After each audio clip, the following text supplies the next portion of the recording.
नमस्कार.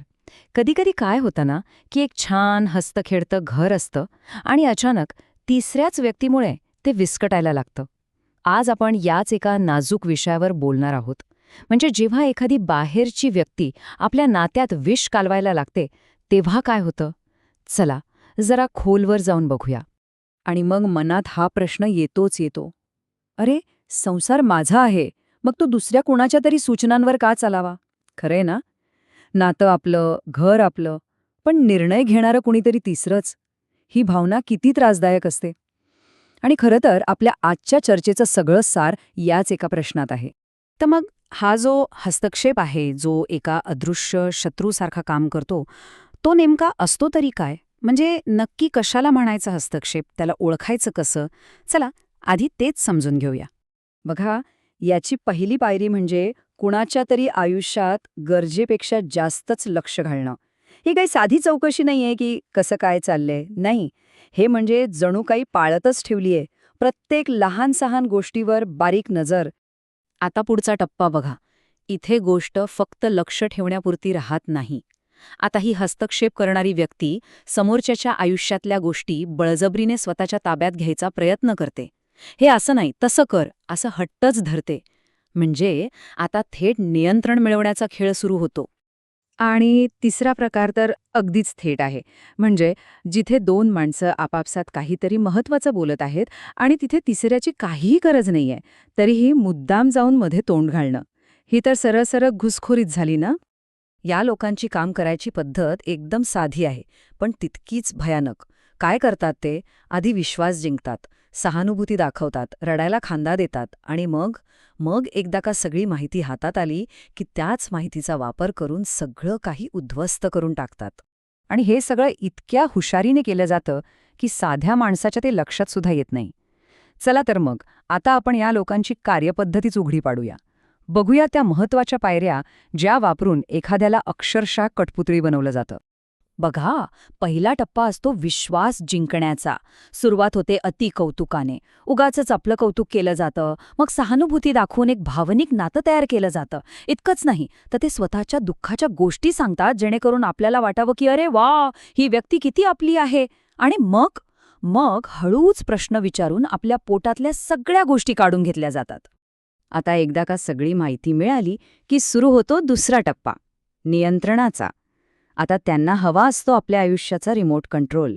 मग हळूहळू बोलता बोलता आपल्या निर्णयांवर अधिकार गाजवला जातो. आणि सगळ्यात विचित्र गोष्ट काय माहितीये?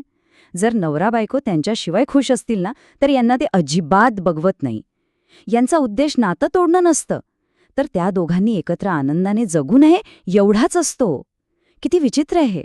आणि यातला सगळ्यात महत्वाचा मुद्दा हाच आहे.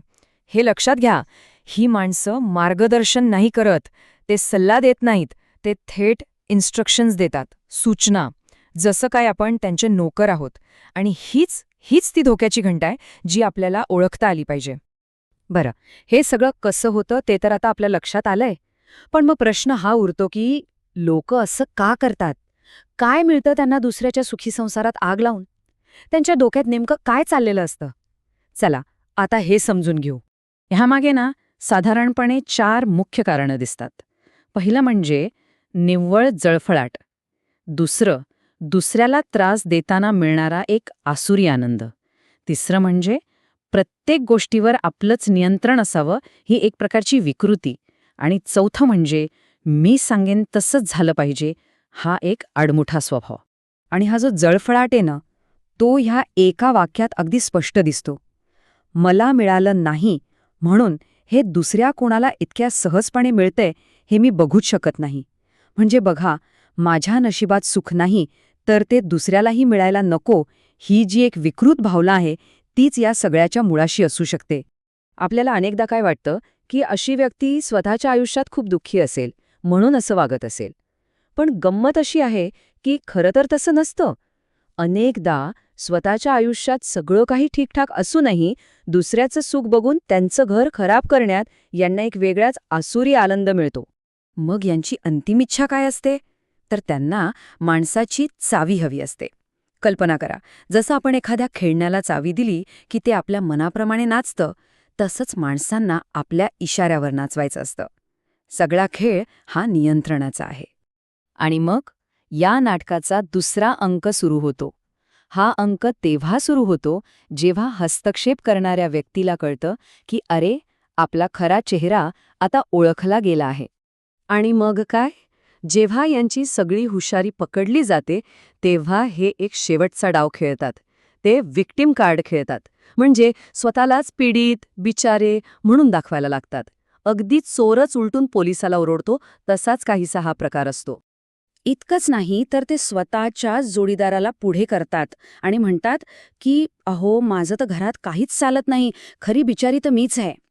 असं म्हणून ते सहानुभूती मिळवायचा आणि स्वतःवरचा सगळा दोष झटकून टाकायचा एक शेवटचा केविलवाणा प्रयत्न करतात. तर मग ही सगळी खेळी, ही हुशारी आणि यामागची कारणं ओळखल्यानंतर पुढची पायरी काय? अशा परिस्थितीमध्ये नक्की काय करायला हवं?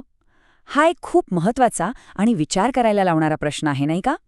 याचं उत्तर शोधणं हेच खरं आव्हान आहे.